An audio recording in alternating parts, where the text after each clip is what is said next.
Ceci est ma tête. Ceci est mon nez. Ce sont mes épaules. Ceci est ma poitrine. Ce sont mes seins. Ce sont mes jambes. Ce sont mes parties intimes. Ce sont mes organes reproducteurs. Notre corps n'est-il pas incroyable?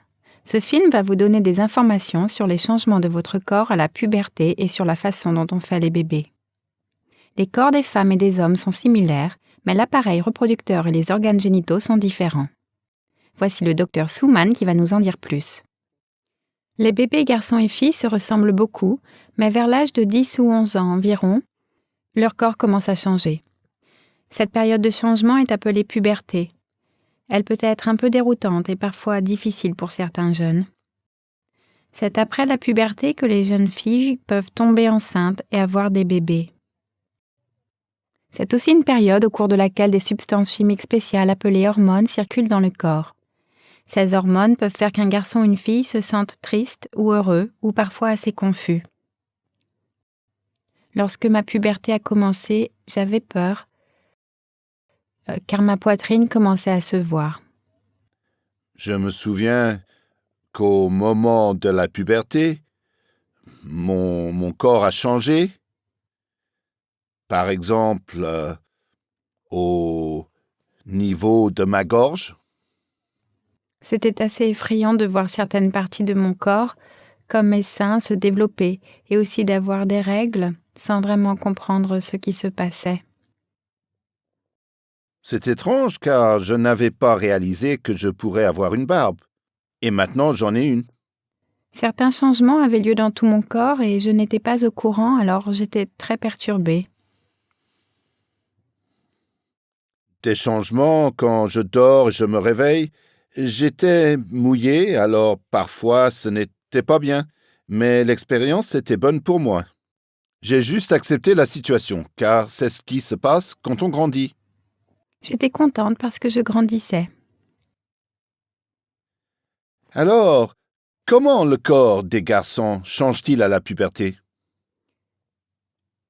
Au fur et à mesure que le garçon se développe, sa voix devient plus grave, il devient plus poilu et son corps s'élargit. Le pénis du garçon commence aussi à se raidir plus souvent. Cela s'appelle une érection et parfois du liquide peut aussi sortir du pénis. Cela peut aussi se produire pendant le sommeil. Les organes génitaux de l'homme sont le pénis et les testicules. L'homme fabrique de petites cellules appelées spermatozoïdes à l'intérieur des testicules.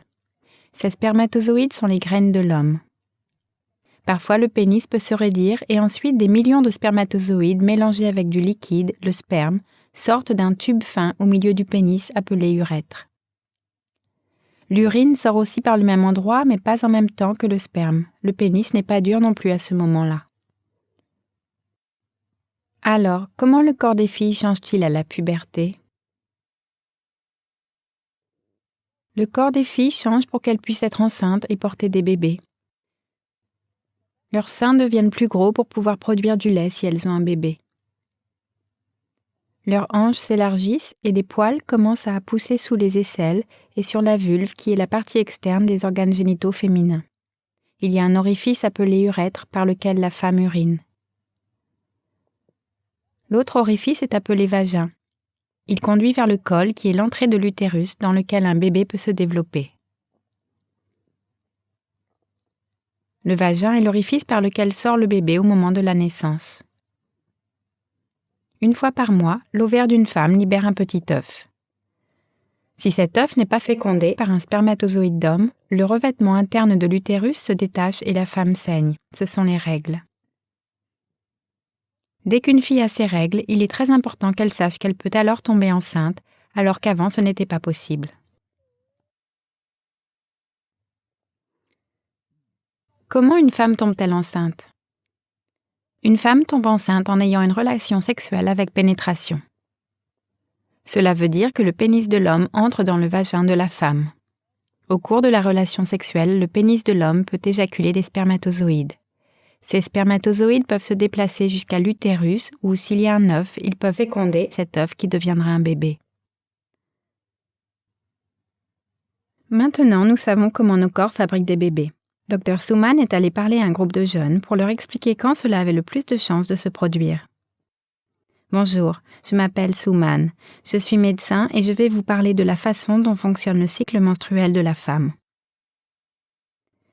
Je vais utiliser ce collier pour décrire ce qui se passe tous les mois dans le corps de la femme au cours de son cycle. La plupart des femmes ont un cycle régulier, ce qui veut dire qu'il se passe le même nombre de jours entre le début des règles et le début des règles suivantes. En général, cela prend de 28 à 30 jours. Vous pouvez fabriquer un collier comme celui-ci vous-même, avec des perles, des graines ou des coquillages. Il faut quelque chose pour représenter chaque jour du mois. Ainsi, 28 perles pour un cycle de 28 jours par exemple. Et vous pouvez déplacer cette petite bague pour vous rappeler que vous vous trouvez au premier jour du cycle. Ceci vous aide à savoir à tout moment où vous en êtes du cycle au fur et à mesure que le mois avance.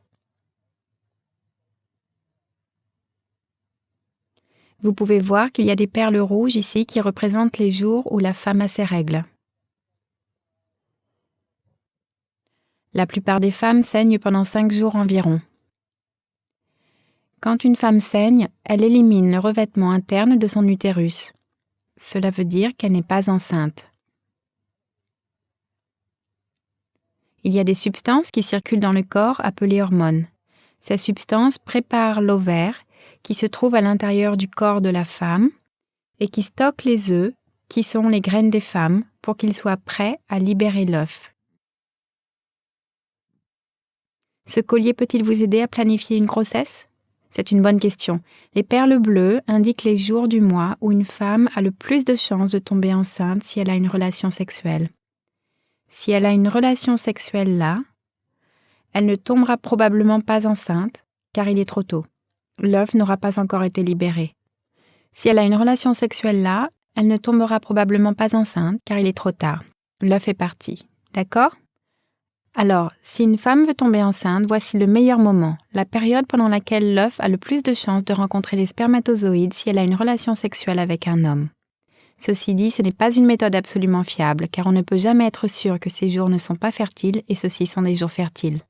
Pendant combien de temps les spermatozoïdes survivent-ils dans le corps de la femme ? Les spermatozoïdes peuvent survivre pendant 1 semaine. Alors il est très important de penser qu'au moment où vous avez une relation sexuelle, vous ne risquez pas uniquement de tomber enceinte le jour de la relation, mais encore jusqu'à 1 semaine après. Il est normal pour une femme d'avoir des pertes tout le temps, mais au cours du mois, ces pertes changent.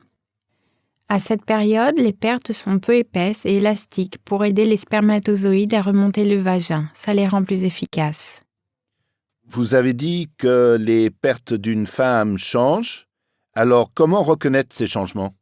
Au moment de l'ovulation, les pertes ressemblent plutôt à du blanc d'œuf cru. Assez extensible, translucide et peu épaisse. Au cours des 2 dernières semaines, elles s'épaississent et deviennent moins abondantes. Ainsi, les femmes produisent plus de mucus au moment où elles sont plus fertiles et il sera alors élastique et peu épais. Si la femme est enceinte à la fin du cycle, elle n'aura pas de règles car le revêtement de l'utérus doit être conservé pour accueillir le bébé. Si la femme n'est pas enceinte, si aucun spermatozoïde n'a rencontré l'œuf, le revêtement de l'utérus se détache et la femme saigne, elle a ses règles. Maintenant, nous comprenons bien mieux comment nos corps fabriquent des bébés. J'espère que vous avez apprécié le film.